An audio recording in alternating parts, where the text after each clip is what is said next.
Hi, this week's video is just going to be a cozy little check-in while I work on some longer term videos that need more time for me to actually get the videos done and edited. So I thought I would just do a little cozy check-in, let you know what I'm reading. I have some book mail to open and I'll let you know what I have been crocheting. So let's start with some book mail. I have a few packages that actually I haven't opened in a while. They came a little while ago. Actually, one of them I did open already, and that was from Dramatist Play Service. So I picked up two plays I have seen in the past year. I saw both of these plays on Broadway and really wanted both of them on my shelves. So I ordered the script for them. One is Oh Mary. I don't want to tell you anything about this because if you are able to get to New York City to see Oh Mary, please do. It is one of the most unique theater experiences that you may ever have, and it is hilarious and so well written. It is by Cole Escola. I don't want to tell you much because I really do think you should go in knowing as little as possible when it comes to this play. I also picked up John Proctor is the Villain, which I saw on Broadway a few months ago, but it was so well done. The stage pictures they create, the drama that you're leading up to is amazing. It is about a group of young girls, or they're in high school, and they are in an English class, and they're studying the Crucible, and they are questioning what it means for the girls in the Crucible to have been accused of witchcraft, and whether John Proctor, who is the male lead in the Crucible, who at the end sort of stands up and says his name is more important than everything else, if he really truly is a villain in the story rather than the hero that Arthur Miller portrays him to be. But we're reading this text, or we are kind of in the world of the girls in modern day, or potentially we may be in like the 2019, 2020 kind of range. Let me see if there's I think we're a little bit before, yeah, okay, 2018. So we're kind of right at the beginning of the resurgence of the Me Too movement, and that plays a big role in how the girls are reading this play and also how they are interacting with the world around them and the men around them. It's so well done. It was so interesting. Then I would absolutely recommend picking this up and reading the play if you are able to, or I don't know if it's going to tour. I do think they're making a movie of it, which I think is great. It may be Tina Fey, I think, who is spearheading that. So I am very excited for that. It's really interesting, but I would absolutely recommend picking up the play and taking a read through that. Then let's take a look. This is Barnes & Noble. So I think I ordered one Barnes & Noble, one book that I haven't yet read, and then one or two are maybe pre-orders of paperbacks that I had picked up from other books that I had read at the library. Oh, but this is a paperback. So what is this one? Let's see.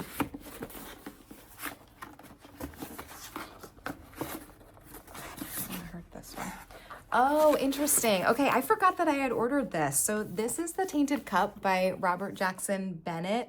I have seen so many people read this, and I think I might like it. I do really think it is going to be a read for me. It's a Holmes and Watson style detective duo take the stage in this fantasy with a mystery twist, which I do think I will like. I like my fantasy when it has a little bit something different to it, and that mix and blend of mystery and fantasy, I think I would really like. I also think there is a queer aspect to this, I believe. The cover is beautiful. I love the green. Oh, that's great. So I'm excited for this one, and I actually forgot that I had ordered it. So I'm excited to dive into this one because the book that I'm currently reading it's just really dragging for me. I'll give you an update on that in just a moment, but that is The Tainted Cup. So I think I ordered that because I had to get to a certain amount to get free shipping for Barnes & Noble. And I think that's why I was getting a pre-order, and then this was delivered immediately. Even though it was in one order with a pre-order, they still shipped it and paid for the shipping. So I have one other Barnes & Noble here. So let's open up this one. So that means this one is probably going to be my pre-order for the paperback. There were two that I pre-ordered. One I think is coming this next month, maybe in February. So this may be, let's see, this might be the other pre-order. Oh, it's a hardcover. What did I order as hardcover? Oh, I remember. Yes. Okay. So I have really wanted to be reading this. It's called One Day Everyone Will Be Against This. You've probably seen this around. A lot of people have been reading this nonfiction, and it is from an award-winning novelist and journalist. It is blurbed by so many wonderful people that I really admire and look up to. And so the very first paragraph of the blurb, it says, on October 25th, 2023, after just 3 weeks of the bombardment of Gaza, Omar El-Akkad put out a tweet, one day when it's safe, when there's no personal downside to calling a thing what it is, when it's too late to hold anyone accountable, everyone will have always been against this. This tweet has been viewed more than 10 million times. So this takes a look at the ways in which we as a society, or particularly in a Western society context, are looking at tragedies unfolding around the world and potentially ignoring or not giving the attention that it deserves. It's one that I know is going to be really impactful and probably really heartbreaking and heart-wrenching in a lot of ways, but it's one that has been on my list for a while, and actually my local Barnes & Noble had it out of stock, so that's why I ordered it online. So interestingly, there might be, I'll have to check, there may be one other Barnes & Noble package over there that I haven't yet opened, but the last, okay, so I've got the 2 plays, we've got our 2 Barnes & Noble books, and then I actually, for the first time, signed up for Book of the Month. I did that because there was one book that they kept advertising to me that I was like, oh yeah, that's my kind of book. And also because they were giving away a free beanie and I really wanted the beanie. So I ended up, when I signed up, it was in December, and I actually skipped January. I wasn't interested in the January books that they had on offer, so I'm excited to see what pops up for February. But this is the beanie, which says unreliable narrator, which I love, and if you have watched my videos, you probably know I love a good beanie, so I am excited for this one. And then this is the book that I was really excited to pick up. Oh, I got a few other little goodies too. We're gonna have to open those and see what else. But this is Dark Sisters, and I am really excited about this one. Let me remind myself what this says. It says, in this fiercely captivating novel, horror meets historical fiction when a curse bridges generations, binding the fates of 3 women. Anne Bolton, a healer facing persecution for witchcraft, bargains with a dark entity for protection, but the fire she unleashes will reverberate for centuries. Mary Shepherd, a picture-perfect wife in a suffocating community, falls for Sharon and begins a forbidden affair that could destroy them both. And Camilla Burson, the rebellious daughter of a preacher, defies conformist expectations to uncover an ancient power as her father's flock spirals into crisis.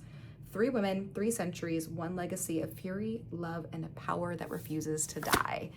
So, women behaving badly or just behaving in their own true ways, and sapphic elements to this. I was really excited to pick this up, so I am very excited to dive into this one and see if I will enjoy it. All right, so those are the books that I ended up picking up and the plays. And let me give you, actually, hold on. Let's take a look at what else I got from Book of the Month. I had no idea that it's been around since 1926. So I guess they have really chosen a lot of books that really have become key texts. December 1926, The Sun Also Rises, Of Mice and Men in February of 1937, Catcher in the Rye, July of 1951, Invisible Man, 1952, In Cold Blood, Song of Solomon, which I love. Wow, so there's truly a lot of the books that they have chosen that have gone on to become really key texts. And I mean, what comes first, right? The chicken or the egg kind of thing. All right, and then a Book of the Month bookmark with it's a good winter one. We're about to get a big snowstorm, so I'm kind of in storm prep mode today. I do have to go to work tonight, and I have to go get my nails done this afternoon, but I have to stop. I did put in a grocery order. I have to stop and see if I can find some ice salt. but I have a feeling it may all be gone. And I'm picking up some logs for my fireplace in case I lose electricity. So we'll see. And then let's see what is this? Make a good gift even better. Oh, I think this is, like, I could have used, I ordered this a while ago. I haven't opened it. This is wrapping paper, maybe? Yeah, I think this is just wrapping paper, so you could wrap up a book for someone and give them a free first book for Book of the Month. So, all right, great, that's cute, awesome. All right, so I think that's everything. Let me just take a moment. I'll just check and make sure I don't have another box from Barnes & Noble, but maybe it just was something that's coming soon, but hold on, I'll be right back. Okay, no, it looks like that's everything. So this is our little mini book haul. So we've got The Tainted Cup. We have One Day Everyone Will Have Always Been Against This. We have Oh Mary. We have John Proctor as the Villain and Dark Sisters. These make me want to sit down right now and dive into all of them. But technically, I'm in the middle of a book that I need to finish, or I need to decide if I'm going to finish or if I'm going to DNF, and that is Bury Your Bones in the Midnight Soil. Now, I am a V.E. Schwab fan. I really love V.E. Schwab. I was so excited for the lesbian vampires. It's just dragging for me. Not much has happened. I am almost halfway, probably like 45% through. And I just feel like within this whole first section, not much has happened. We're following 3 women, but right now we're really just following 2 of them, Sabine and Alice, or Maria, who becomes Sabine, and that she sort of adopts that name at a certain point in her journey. We're following them becoming vampires, and then that's kind of it so far. I just feel like that whole first chunk could have been a few chapters rather than the very long drawn out journeys that we're getting for both of these women.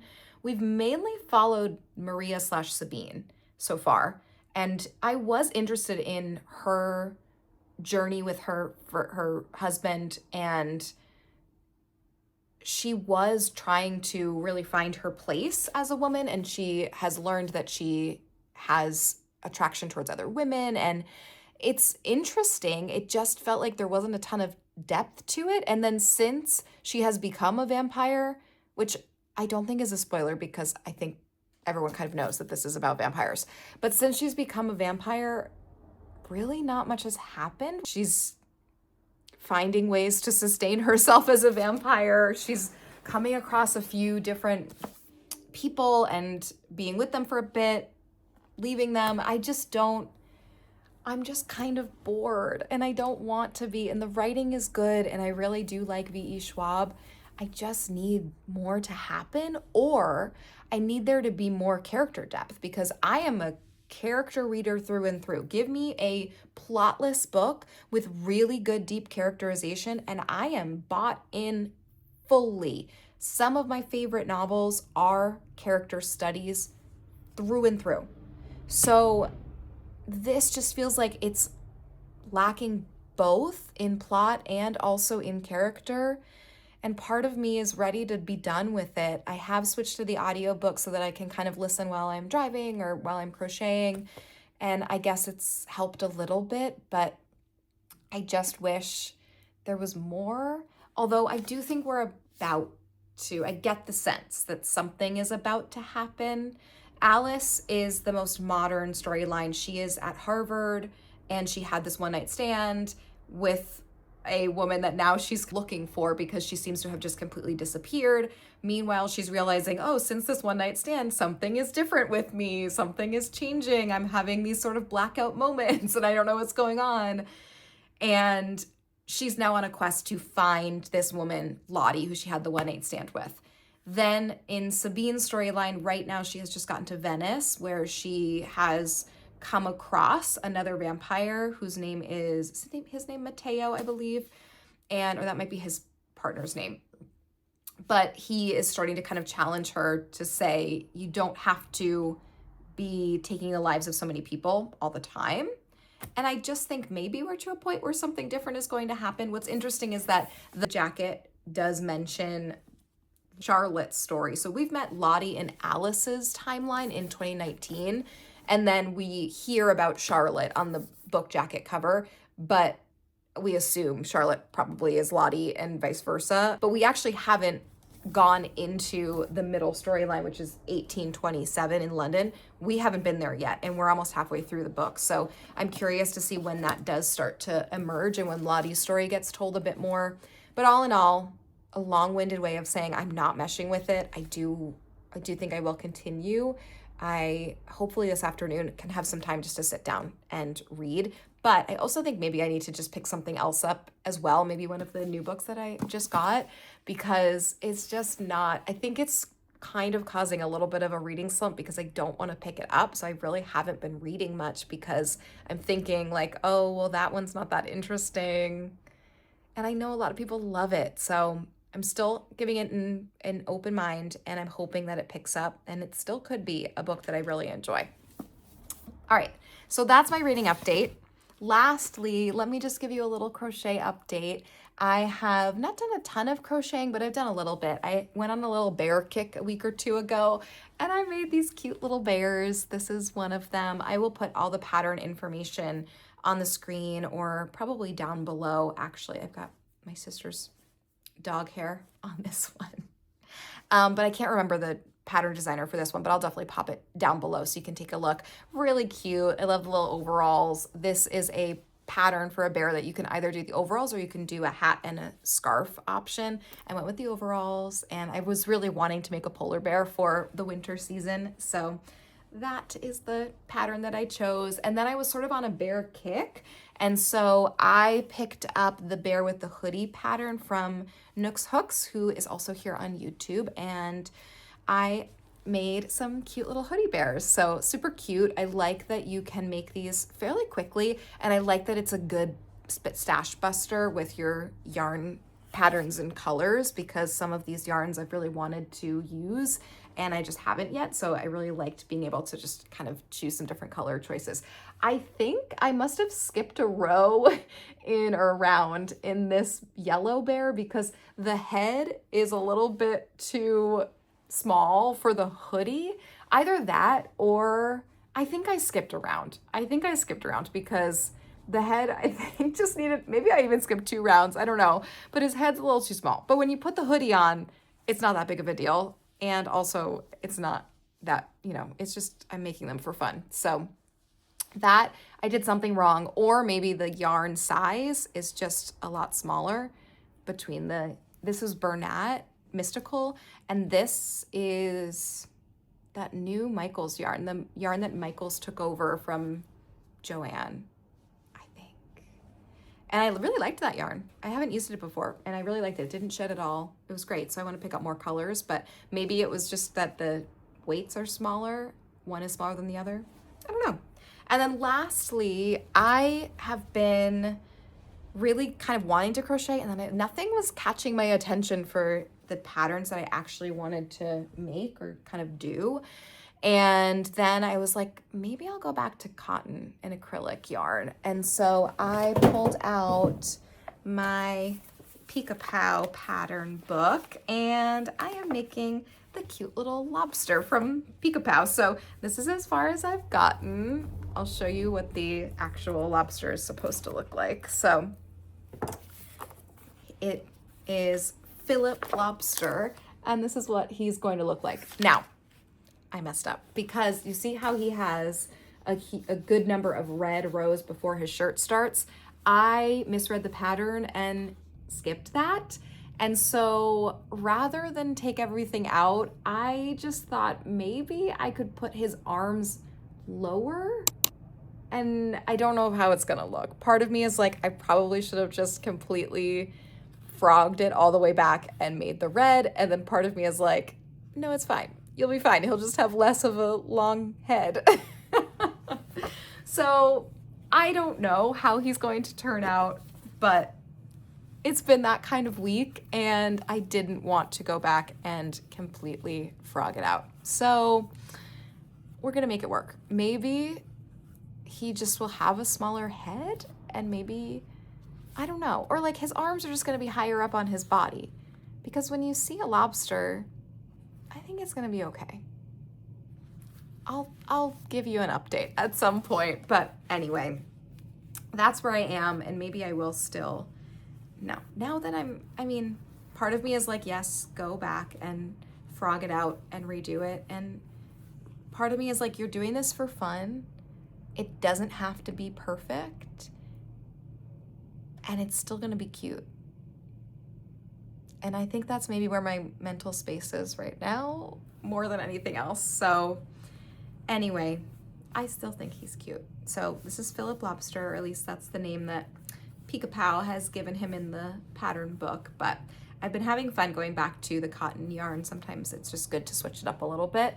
And what I really want to do is make the rhino in Pika-Pow. I just can't find my first Pika-Pow book. And that also is sort of a signal of how this week has been. But I'm going to find it. And when I find it, I'm gonna make the rhino because I've wanted to make the rhino forever. And I finally have the right color yarn to make the rhino. So maybe I'll finish up the lobster and then I will make the rhino. All right, I think that's all I have for you today. I will be back next week. I do wanna do some vlogs. I just haven't been reading as much as I want to, and I haven't had a ton of time for crochet.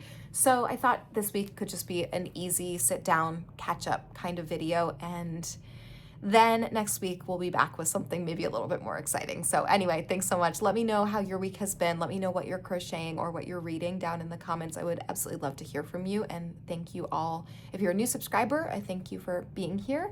And if you haven't subscribed yet, go ahead and click down below. And I hope you have a really good rest of your week. I'll talk to you soon. Oh, and let me know in the comments if you have any ideas for Philip the Lobster. Do you think I should frog? If I should really just frog and go back and if you don't know what frogging is, that means ripping out all the stitches and starting back from the point where you did not mess up. If I should just frog this all out and frog out his shirt, go back and redo it, is that what's gonna make me happier in the long run? I don't know. Let me know. What are your thoughts? Should we just have a wonky lobster, or should I really go back and try to make it actually the way the pattern is? Let me know what you think. Anyway, thanks for watching.